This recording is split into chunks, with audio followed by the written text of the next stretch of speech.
ವಿನಯ್ ಎಲ್ಲಿದ್ದಾನೆ? ಕಲ್ಯಾಣಿಯಲ್ಲಿ? ಅವಳು ಆಗಲೇ ಆಟೋ ಹಿಡ್ಕೊಂಡು ಸೇಫಾಗಿ ವಾಪಸ್ ಬಂದಿದ್ದಾಳೆ. ನಿಜ ಹೇಳಬೇಕು ಅಂದರೆ ಮೊದಲು ಅವಳು ಬಂದಿದ್ದು, ಆಮೇಲೆ ನಮ್ಮ ವಿನಯ್ ಬಂದಿದ್ದು. ಎಲ್ಲ ಸಾಲ್ವ್ ಆಯ್ತಲ್ಲ, ಮತ್ತ್ಯಾಕೆ ಬಡಪಾಯಿ ಹುಡುಗನ ಜೀವ ತಿಂತೀಯ? ಇನ್ನು ಕಲ್ಯಾಣಿ ವಾಪಸ್ ಬಂದ್ಲಾ? ಹಾಂ, ನೀನೇ ಅಲ್ವೇನೋ ಹೇಳಿದ್ದು ಏನೋ ಅರ್ಜೆಂಟ್ ಕೆಲಸ ಬಂತು, ನೀನು ಆಟೋ ತಗೊಂಡು ಮನೆಗೆ ಹೋಗು ಅಂತ. ನೀ ಹೇಳಿದಾಗ ಆಟೋ ಹತ್ಕೊಂಡು ಮನೆಗೆ ಬಂದಿದ್ದಾಳೆ. ಅಲ್ಲ, ಅವಳು ಆಟೋಲ್ ಬಂದ್ಲಾ? ಹ್ಞೂ ಕಣೋ.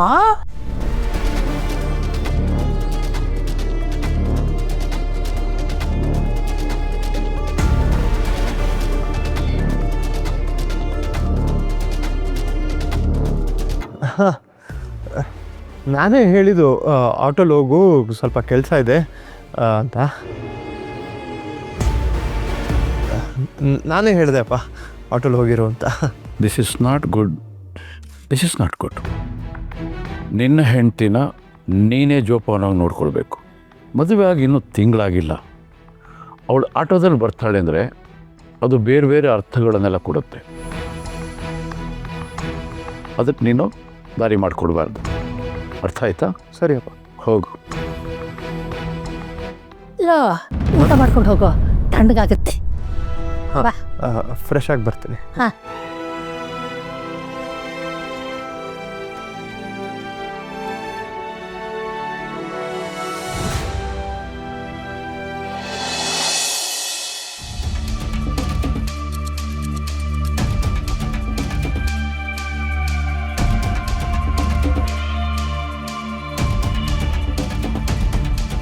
ಅಕ್ಕ ಯಾಕೆ ಅವನ ಜೊತೆ ಮಾತಾಡಿದ್ಲು? ಅವನು ಮದುವೆ ನಿಲ್ಸೋಕೆ ಟ್ರೈ ಮಾಡಿದ್ದವನು. ಇವಾಗ ಮದುವೆ ಆದಮೇಲೂ ಅವಳ ಜೊತೆ ಮಾತಾಡ್ತಿದ್ದಾನೆ ಅಂದರೆ ಏನು ಬೇಕು ಅವನಿಗೆ? ಅಕ್ಕನ ತಲೆಯಲ್ಲಿ ಏನಾದರೂ ತುಂಬೋಕೆ ಟ್ರೈ ಮಾಡ್ತಾ ಇದ್ದಾನ? ಒಂದು ಮಾತು ಡೈರೆಕ್ಟಾಗಿ ಅವಳನ್ನೇ ಕೇಳೋಣ.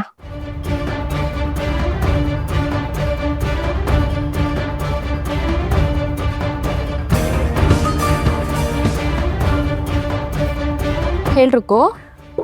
ಅಕ್ಕ, ಊಟ ಆಯ್ತಾ? ಹೇಗಿದ್ಯಾ? ಎಲ್ಲ ಆರಾಮಾಗಿದೆ ತಾನೆ?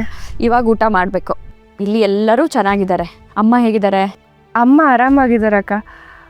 ಅದು ಒಂದು ವಿಷಯ ತಲೆಯಲ್ಲಿ ಓಡ್ತಾ ಇತ್ತು, ಅದನ್ನು ಹೇಳಬೇಕು ಅನ್ನಿಸ್ತಿತ್ತು. ಹೇಳ್ರುಕೋ. ಅಕ್ಕ, ಆ ಪ್ರಭು ಇದ್ದಾನಲ್ಲ, ಅವನು ಸರಿ ಇಲ್ಲ ಅಕ್ಕ. ನಿನ್ನ ಮದುವೆ ನಿಲ್ಲಿಸೋದಕ್ಕೆ ಎಷ್ಟು ಟ್ರೈ ಮಾಡಿದಾನಂತ ನಿನಗೆ ಗೊತ್ತು. ಈಗ ಹೊಸದಾಗಿ ಏನೋ ಮಾಡೋದಕ್ಕೆ ಟ್ರೈ ಮಾಡ್ತಿರ್ಬೋದು. ಏನು ಮಾಡ್ತಾನೆ ಅನ್ಸುತ್ತೆ? ನಿನ್ನ ಹತ್ರ ಆಗೋಕೆ ಟ್ರೈ ಮಾಡ್ಬೋದು, ಅಥವಾ ನಿನ್ಗೇನಾದರೂ ಹೇಳಿ ನಿನ್ನ ತಲೆ ಕೆಡ್ಸೋಕೆ ಟ್ರೈ ಮಾಡ್ಬೋದು. ಅವನಿಗೆ ಇಂಪಾರ್ಟೆನ್ಸ್ ಕೊಡೋಕ್ಕೂ ಹೋಗಬೇಡ. ಅವನೇನಾದರೂ ಹೇಳಿದ್ರೆ ಅದನ್ನು ತಲೆಗೆ ಹಾಕೊಳ್ಳೋಕ್ಕೂ ಹೋಗಬೇಡ. ಅವಾಯ್ಡ್ ಮಾಡಿಬಿಡು ಅಕ್ಕ.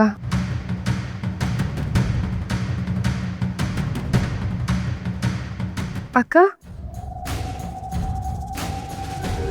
ಅಲ್ಲರುಕೋ, ಯಾಕೆ ಸಡನ್ನಾಗಿ ಪ್ರಭು ಬಗ್ಗೆ ಹೇಳ್ತಾ ಇದೆಯಾ? ಏನೂ ವಿಷಯ ಇಲ್ಲದೆ ಅವನ ಬಗ್ಗೆ ಮಾತಾಡ್ತಾ ಇದೆಯಾ ಅಂದರೆ?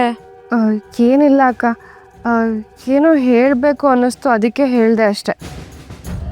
ಎಲ್ಲ ಸರಿ ಹೋಗಿ ನೀನು ಆ ಮನೆಗೆ ಅಡ್ಜಸ್ಟ್ ಆಗೋ ಹೊತ್ತಿಗೆ ಆ ಮನೆಗೆ ಅವನು ವಾಪಸ್ ಬಂದು ಕಿರಿಕ್ ಮಾಡಬಾರ್ದು ಅಂತ ಅನ್ನಿಸ್ತು.